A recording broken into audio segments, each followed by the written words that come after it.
네, 약간 이제 코스피 같은 경우에 조금 상승으로 좀 안착하는 그런 모습인 반면에 코스닥은 약간 아슬아슬합니다. 지금은 약보합권에서 개인의 힘으로 좀 끌어올리고 있는 그런 상황입니다. 자, 오늘 오전장 정리해 보겠습니다. 키워드 원투펀치 최태규 전문가입니다. 전문가님, 안녕하세요.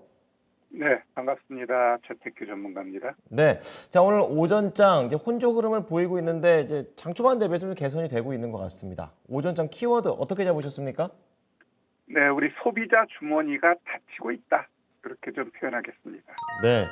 아무래도 인플레이션 때문에 주머니가 닫힌다. 뭐 이런 얘기로 이해를 하고 있는데요. 좀 더 자세하게 패턴이, 이런 소비 패턴이 어떻게 변하고 있는지 멘트 부탁드리겠습니다. 네, 일단 뭐 경기 침체를 경험하시는 분도 있고 내년도에 이제 경기 침체가 올 거야라고 하시는 분들도 많습니다. 결국 경기가 안 좋아지게 되면은 씀씀이가 줄어들 수밖에 없어요.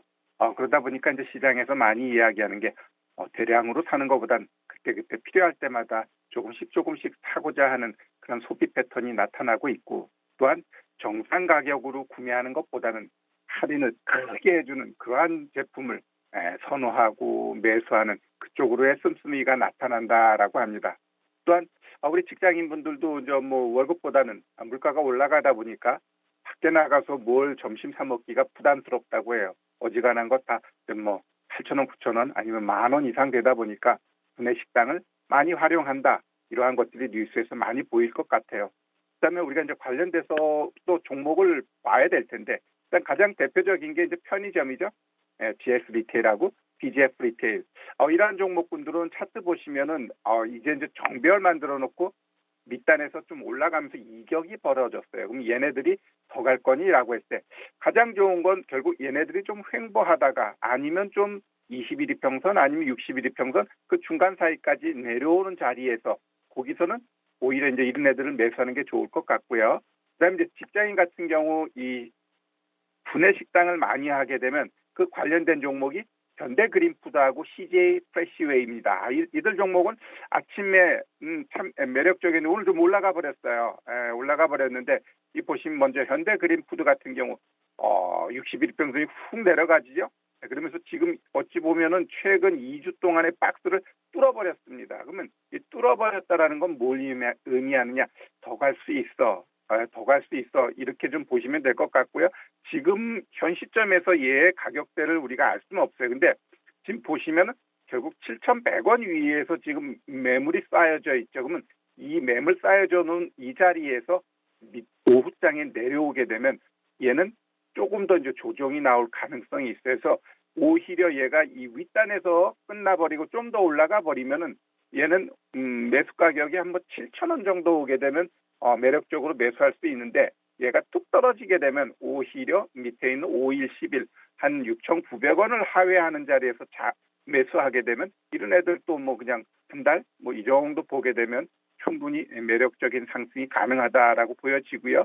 그다음 또 하나가 이제 CJ 플래시웨이입니다. CJ 플래시웨이 같은 경우는 똑같은데 아까 현대그린푸드 오늘 뭐 목표가 낮은 그 증권사 레포트가 나오고 오히려 그래? 그러니까 나 많이 내려왔어요. 이제 현대그린푸드 같은 경우 좀 더 세게 올라갔는데 CJ 프레시웨이 같은 경우도 일단 지금 자리에서는 62평선 요걸 좀 뚫는 모습이 나와줘야 돼. 그러면 결국 얘 같은 경우도 여기서 좀 버벅대다가 가겠죠. 그러면 현대 차트만 놓고 봤을 때 현대그린푸드가 대장이니까 얘가 빵빵빵 잘 가. 그 밑에 있는 이 CJ 프레시웨어도 이제 좀 가려고 해. 이렇게 좀 보시면 될 것 같아요. 그래서 우리가 주식을 할 때는 같은 패밀리들, 같은 이 유형의 종목을 같이 놓고 보면서 얘가 가네? 근데 얘 안 갔어? 그럼 쫓아간다. 이런 식으로 보면서 우리가 접근하면 좋을 것 같습니다. 네. 뭐 최태규 전문가님 말씀대로 지금 미국도 이제 소비 패턴이 좀 많이 바뀌어가지고 소비 시즌 좀 결과에 대해서 걱정을 했었는데 워낙에 또 많이 할인을 하면서 또 소비 시즌을 성공적으로 보내고 있는 그런 내용도 나오고 있습니다. 뭐 비싸면 안 샀겠죠. 그리고 이번 소비자 주머니가 닫히는 것과 관련해서는 이제 업종 내에서도 이제 종목들을 이렇게 쫙 본 상태에서 어느 종목이 가는지 좀 체크해 가면서 좀 더 세부적인 접근이 필요하다는 부분도 힌트로 얻었습니다. 편의점과 식자재 관련된 종목들 자세히 지켜보겠습니다. 자, 그러면 오후장 관련해서 오늘 장을 관통할 수 있는 펀치 한 방 날려주신다면요. 네, 오늘 이제 11월 말일이죠. 이제 12월을 좀 큰 그림으로 봤을 때 우리 세스 2023 여기서 우리가 종목을 찾는 노력을 해야 할 것 같습니다. 네, 또 새로운 IT 제품들이 또 선보일 예정인데요. 이게 지금 IT 수요를 또 극복할 수 있는 또 하나의 모멘텀이 될 수 있을지 좀 자세히 들어보겠습니다. 네, 우리 세스 2023 1월 5일부터 1월 8일까지 미국 라스베가스에서 하죠. 일단 세계 최대 IT 가전 박람회, 뭐 전시회 이렇게 우리가 좀 이야기를 합니다. 결국 글로벌 주요 기업들이 자기들의 신제품 아니면 기술력 이러한 것들을 뽐내는 자리예요. 누가 잘하나 재롱장치하는 것처럼 기업들이 재롱장치를 하는 세스 2023 이렇게 좀 보면 될 것 같고요. 일단 요번에 좀 많이 언급되고 있는 게 로봇 아니면 메타버스 쪽 AR, VR 아니면 이제 애플에서 많이 이야기하고는 XR 그다음에 UAM, 드론, 자율주행 이러한 종목군, 이러한 업종에서 요번 세스가 좀 부각될 것 같은데 이전처럼 지금 시장이 한번 탁 되면은 같이 다 올라가는 게 아니더라고요. 로봇 하면 잘 가는 놈 있고 못 가는 놈 있고 메타버스 잘 가는 애 있고 못 가는 애. 그래서 좀 종목을 찾는 노력이 좀 필요할 것 같고요. 그 종목 찾는 거는 솔직히 쉬운데 우리 시청자 여러분들이 그러한 것들에 대해서 조금 뭐랄까 차트를 보고 수급을 보고 이러한 부분에서 좀 약한 부분은 좀 있어요. 자, 저는 재작년만 해도 메타버스, NFT 그러한 것들에 대해서 별로 관심이 없었어요. 근데 최근에 제가 이제 공부하면서 미래 10년의 먹거리를 봤을 때 결국 그 중심에는 메타버스가 될 수밖에 없다라는 거에 대해서 이제는 저도 동의하기 시작을 했습니다. 결국 지금 빅테크 기업들이 그동안 10년 동안 시장을 주도하고 주식 상승, 주가 상승에 주도적인 역할을 했다가 최근엔 어때요? 아주 주도적으로 빠지는 게 빅테크들이에요. 왜 그럴까? 그들의 성장 한계가 보였다라는 거죠. 그들이 좋은 기업인 알겠는데 그러면 앞으로 10년에 대해서 니네 빅테크가 보여줄 수 있는 게 뭐니라고 했을 때 없다라는 거예요. 그러니까 걔네들이 하락할 때 지금 이 전통적인 종목군들이 제대로 올라가고 있습니다. 다우 차트 보면은 와 얘는 다른 세상에 있는 차트인가 될 정도로 엄청나게 45도 각도로 쭉쭉쭉쭉쭉 올라갑니다.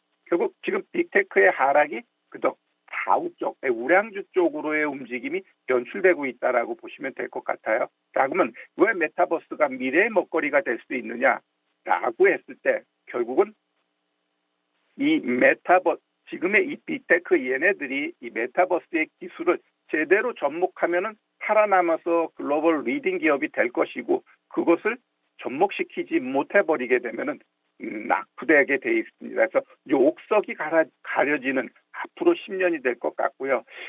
지금 우리 뭐 메타버스 관련된 종목군들 보면은 전부 다 좀 실적들이 막 적자에다가 이것을 내가 추천해야 될까 고민할 정도로 좀 종목들의 재무 상태가 좋지는 않아요. 그래서 보면 뭐 코세스, 나무가, 자이언트 스텝, 맥스, 아니 덱스터 이런 종목들 보면 막 적자투성이야.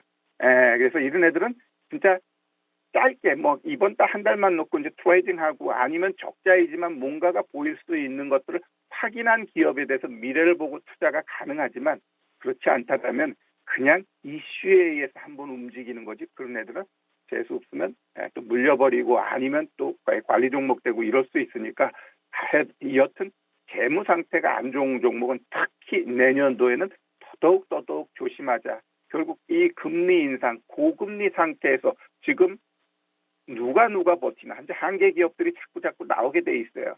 여기서 한계 기업이란 벌어도 이자도 못 내는 기업들이 여기저기서 나오면서 그들이 퍼졌을 때 결국 시장은 전체적으로 좀 엉클어질 수 있는 게 2023년이 아닌가 이렇게 좀 보고 있습니다. 네. 지금 오늘장을 관통할 수 있는 펀치도 역시 업종 내에서 종목을 잘 골라야 된다. 이렇게 좀 얘기를 해주셨고요.